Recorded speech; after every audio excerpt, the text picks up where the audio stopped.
सुनो सुनो मानस के प्रेमी, ये राम कथा है एक बहती त्रिवेणी। सुनो सुनो मानस के प्रेमी, ये राम कथा है एक बहती त्रिवेणी।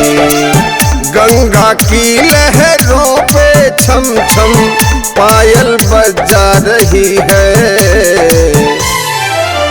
रस भरी राम कथा अब काशी सुना रही है।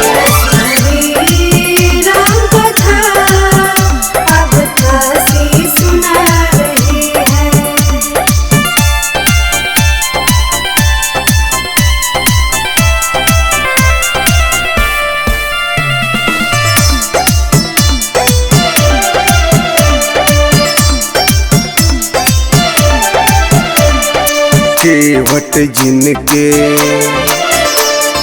पाँव पखारे, सेवरी के घर प्रभु आप पधारे। केवट जिनके चरण पखारे, सेवरी के घर आप पधारे। सेवरी के घर आप पधारे, जन्म जन्म के भाग सवारे। संत हृदय पर नव तुलसी दल बिरवा उगा रही है, रस भरी राम कथा अब काशी सुना रही है।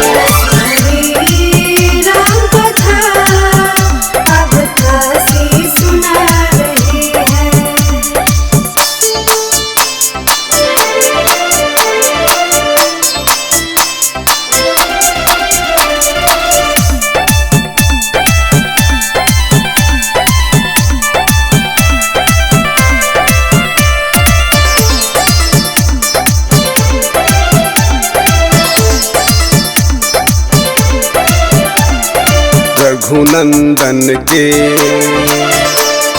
दूत दुलारे,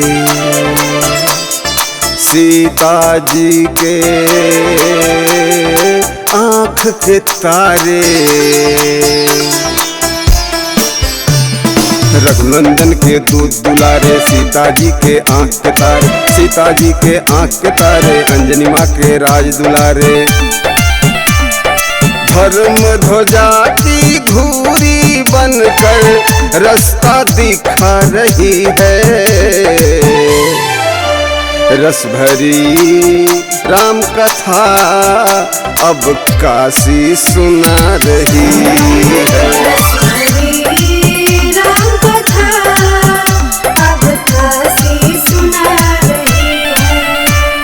सुनो सुनो मानस के प्रेमी, ये राम कथा है एक बहती त्रिवेणी।